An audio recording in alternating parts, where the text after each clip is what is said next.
तो जे के module chapter 23 आ चुका है और माफ करना दोस्तों ये वीडियो थोड़ा लेट हो गया और मैं नेक्स्ट चैप्टर कल तक अपलोड कर दूंगा। और ये चैप्टर की शुरुआत में बेसिकली यहाँ पे हम यूजी और मारू की कन्वर्सेशन देखते हैं, जो कि होती है कि यहाँ पे यूजी एक्सप्लेन करता है मारू को कि अगर हमने जापानीज लोगों में से सारी कर्स एनर्जी निकाल भी दी तब भी यहाँ पे जो कर्स स्पिरिट है वो पैदा होते ही रहेंगे। तो ये सुन के मारू थोड़ा कंफ्यूज होता है कि तो अब तक हम क्या बातें कर रहे थे। तो ये सुन के यहाँ पे यूजी को थोड़ा अंदाजा लग जाता है कि मारू ने जो बुक ली थी तो उससे वो सिर्फ उस बुक की इंफॉर्मेशन को एक्सेस कर सकता है, लेकिन उसको एब्जॉर्ब नहीं किया है उसने अभी तक। मतलब यहाँ पे दो चीजें, तो यहाँ पे उस इंफॉर्मेशन को वो इस्तेमाल कर रहा है देख के, या जैसे हम कोई बुक रीड करते हैं लेकिन उसने उसको पूरी तरीके से समझा नहीं है। तो इस वजह से यहाँ पे यूजी उसको सारी ये बातें अच्छे से एक्सप्लेन करता है कि ये नियरली इम्पॉसिबल है सारे लोगों में से कर्स एनर्जी को एलिमिनेट करना। तो पहले हम जो आउटसाइड ऑफ जापान सारे लोग हैं उनके बारे में बात करते हैं। तो यहाँ पे यूजी मारू को एक्सप्लेन करता है कि बेसिकली ये जो कर्स एनर्जी है ये बहुत ही पुराने टाइम से सिर्फ जापानीज लोगों में चलते ही है, लेकिन इसका मतलब ये नहीं है कि पूरी दुनिया के लोगों के पास कर्स एनर्जी है नहीं। तो यहाँ पे वो बताता है कि कर्स एनर्जी आउटसाइड वर्ल्ड में भी है, लेकिन वो बहुत ही फेंट है। मतलब उससे इतना डेंजर, इतना खतरा नहीं है हम लोगों को, लेकिन वो इतना फेंट होने के बावजूद भी वो कभी कभी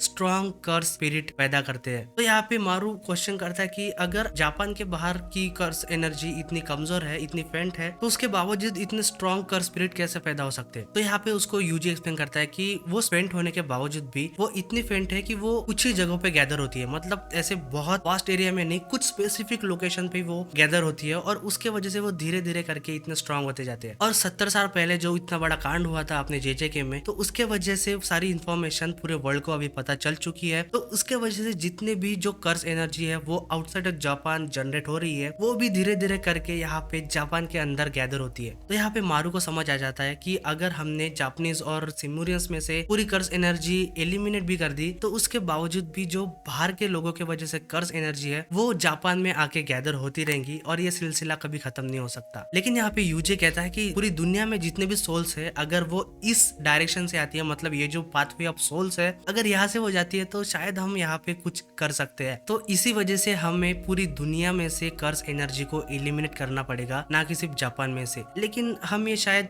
कर नहीं सकते। तो यहाँ पे मारू उससे रिप्लाई करता है कि प्लीज तुम कंटिन्यू करो, मैं देखता हूँ कि मेरी कर्स टेक्निक कुछ कर पाए यहाँ पे। तो यहाँ पे यूजी कहता है कि पहली बात तो यहाँ पे एक कंडीशन है, क्योंकि हमको पता भी नहीं है कि आखिर ये चीज पॉसिबल भी है या नहीं। तो उसके बाद यूजी कहता है कि देखो, अगर हमने लोगों के सोल्स को भी अल्टर कर दिया ताकि वो कर्स एनर्जी को रिलीज ना कर पाए, तो उसके बावजूद भी जो जापानीज लोग हैं उनमें से थोड़ी थोड़ी फेंट एनर्जी रिलीज होंगी। जैसे कि अभी हम नॉन सॉर्सरर्स और जो नॉन जापानीज लोग हैं उनमें से होती है, वैसे ही जापानीज लोगों का हाल होगा। तो इसका मतलब ये है कि सोल्स को अल्टर करने के बावजूद भी कर्स एनर्जी फेंटली रिलीज होती रहेंगी और कर्स स्पिरिट बॉर्न होते रहेंगे। तो यहाँ पे मारू रिप्लाई करता है कि तुमने बिल्कुल सही कहा, लेकिन इस बार मैं अपनी जो कर्स टेक्निक है वो सिमुरियंस और ह्यूमंस में एक हार्मनी फैलाने के लिए यूज कर रहा हूँ, जिससे कि उनकी फिजिकल बॉडी को कोई भी डैमेज ना हो। तो उसके बाद यहाँ पे यूजे कहता है कि हाँ ये सही कहा तुमने, क्योंकि अगर हमारी बॉडी को चलाने के लिए कर्स एनर्जी ना होती तो वो हमें डैमेज कर सकती है। लेकिन इसको सिर्फ दो लोग एक्सेप्शनल है, उसमें की है माकी और अपना टूजी। लेकिन यहाँ पे मारू को एक कंसर्न होता है कि अगर हमने पूरी दुनिया में से जापान में से सॉर्सरर्स को खत्म कर दिया, मतलब सॉर्सरर्स अभी है नहीं, तो ऐसी दुनिया में जो कर्स स्पिरिट पैदा होंगे तो उनसे बहुत ज्यादा रिस्क होगा। तो यहाँ पे यूजी उसे कहता है कि तुम उस बात की चिंता मत करो, क्योंकि जब तक मैं जिंदा हूँ मैं इन सारी चीजों को संभाल लूंगा जब तक कि नेक्स्ट जनरेशन तैयार नहीं हो जाती। और वैसे भी अगर ऐसा होता है तो ये बहुत ही बेहतर होगा, क्योंकि अभी की जो करंट कंडीशन है, करंट बैलेंस है जुजुत्सु सॉर्सरर्स और कर्स स्पिरिट में का, तो वो अभी के हाल से तो वो बेहतर ही होगा। और उसके बाद वो कहता है कि अगर ऐसा होता है तो जो कर्स स्पिरिट पैदा होंगे वो लगभग मेरे हाथ के बराबर होंगे, मतलब लगभग 5 या 6 पूरे साल में इतना ही काउंट होगा। और इसके वजह से जो टोक्यो का रिकंस्ट्रक्शन है वो भी बहुत ही बेहतर तरीके से प्रोग्रेस कर सकता है। तो इसके बाद मारू कहता है कि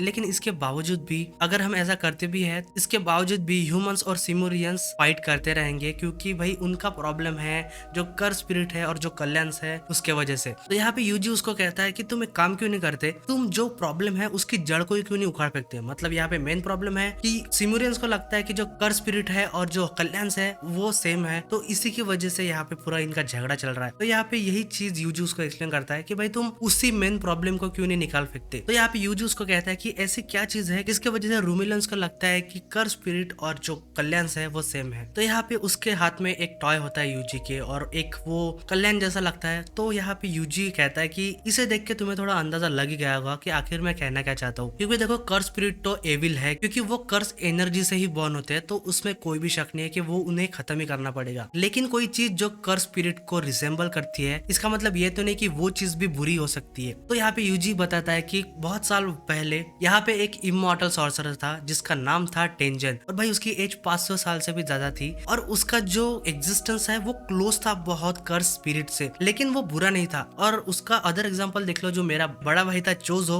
वो भी ऐसा ही था। स्टार्टिंग में हमें बनती नहीं थी, लेकिन जब हमने एक दूसरे को अंडरस्टैंड किया तो सारी चीजें फिक्स हो गई। तो यहाँ पे कल्याण जो है वो बाकी लोगों को अटैक करते हैं और रूमिलियंस को नहीं करते, तो इसका भी एक सिमिलर रीजन हो सकता है। तो यहाँ पे मारू को समझ में आ जाता है कि आखिर चल क्या रहा है, क्योंकि वो बताता है कि हमारे सोल का कलर सेम है। तो रूमिलियंस, कल्याण्स और कर्स स्पिरिट, इन सब का, इन तीनों चीजों का जो सोल का कलर होता है वो एग्जैक्टली सेम होता है। और जो कर्स स्पिरिट होते हैं वो एक वेसल होता है जो कि बनते हैं कर्स एनर्जी के वजह से। तो उस वेसल के अंदर जो कर्स एनर्जी होती है वो भी सेम ही कलर की होती है जो कि कल्याण्स और रूमिलियंस की है। और इसी वजह से हमने गलती कर दी कि हमको लगता है कि जो कर्स स्पिरिट है वो भी सेम है और जो कल्याण है वो भी सेम है, और यही रीजन है कि जो कल्याण्स है वो रूमिलियंस को अटैक नहीं करते। तो ये सुनने के बाद यूजू से कहता है कि तो आखिर क्या हम इसके बारे में कुछ कर सकते हैं। तो मारू उसे बताता है कि मैं एग्जैक्टली इनके सोल को ओवरराइड तो नहीं कर सकता, लेकिन यहाँ पे कुछ अदर चीजें मैं यहाँ पे कर सकता हूँ। तो यहाँ पे यूजू से क्वेश्चन करता है कि क्या इससे जो आगे चल के लोग पैदा होंगे क्या उन पे भी असर पड़ेगा। तो यहाँ पे मारू कहता है कि नहीं, वो डायरेक्टली तो अफेक्ट नहीं होंगे, लेकिन यहाँ पे हम कुछ कर सकते हैं। अगर इस जगह से, जो कि पाथवे ऑफ सोल्स है, अगर यहाँ से इस दुनिया के सारे सोल्स जाती है तो हम यहाँ पे उनको कलर के हिसाब से थोड़ा एडजस्ट कर सकते हैं और हम वाइप आउट कर सकते हैं। जितनी हम मैक्सिमम कर्स एनर्जी को एलिमिनेट कर सकते हैं उतनी हम उसको यहाँ पे इस जगह पे एलिमिनेट कर सकते हैं। तो ये सुनने के बाद यूजे कहता है कि अगर ऐसा होता है तो हमारे पास कोई दूसरा ऑप्शन नहीं है। जो तुम्हारे शिप के अंदर कल्याण है तो उस पे भी असर होगा। तो उसके बाद हम सीन देखते हैं गांव का, जहाँ पे डाबूरा पहुंच जाता है उस ब्लैक प्रूफ को लेने के लिए, जो कि उसके सिस्टर के कर्स को एलिमिनेट करने में हेल्प करेगा। वहाँ पे जो बुढ़ी औरत होती है वो उसे कहते हैं कि तुम इस चीज को ले सकते हो। तो यहाँ पे मारू उसको सॉरी कहता है, क्योंकि वो उसे कहता है कि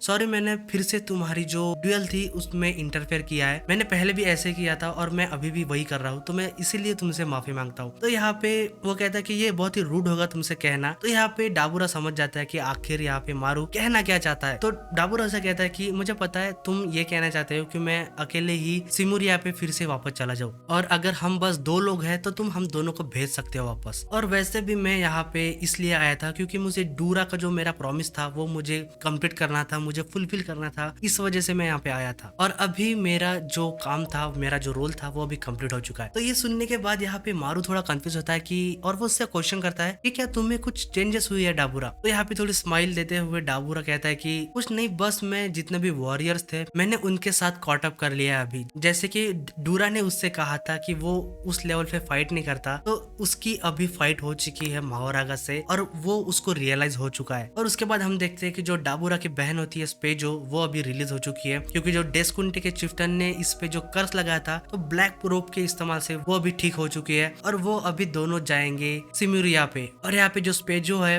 डाबूरा की बहन, वो मारू को थैंक यू करती है उनकी हेल्प करने के लिए। और यहाँ पे जाते जाते आखिरी में मारू कहता है कि मुझे आखिरी में जो मेरी कर्स टेक्निक है वो मुझे समझ में आ चुकी है आखिर क्या है। क्योंकि भाई उसके बाद हम सीन देखते हैं कि यहाँ पे यूका, सुरोगी, क्रॉस और उसामी जो कि मरने की हालत में है, उनको ठीक कर देता है यहाँ पे मारू उसकी कर्स टेक्निक के इस्तेमाल से। क्योंकि हम देखते हैं उसामी के जो गले पे प्रॉब्लम हुआ था उसकी कर्स एनर्जी की वजह से, वो यहाँ पे स्पॉटलाइट दिखाई देता है, मतलब जिनके जिनके बॉडी में वो प्रॉब्लम है वो उन सबको ठीक कर देता है। और वो कहता है कि इससे ये सारी चीजें ठीक हो जाएगी। लेकिन उसके बाद वो थैंक यू कहता है यूजी को और सॉरी भी कहता है, लेकिन उसको यूजी रिप्लाई करता है कि देखो अभी भी एक बहुत ही बड़ा मेन टास्क बाकी है। तो मारू से कहता है कि वो चीज मुझे ही करनी चाहिए और मैं खुद होके उस चीज को करूंगा। और इसी जगह पे यहाँ पे मारू और यूजी स्प्लिट होते हैं अपना अपना काम करने के लिए। और उसके बाद हम बहुत ही खूबसूरत सीन देखते हैं जहाँ पे कि मारू प्रिपेयर करता है खुद को इस चीज को क्रिएट करने के लिए, मतलब ये जो झमेला है अब तक एलिमिनेट करने का कर्स एनर्जी को, ये यहाँ पे शुरुआत हो चुकी है। तो उसको यहाँ पे यूजी की बात याद आती है कि ये बहुत ही बड़ा पाप है ये चीज करना। लेकिन यहाँ पे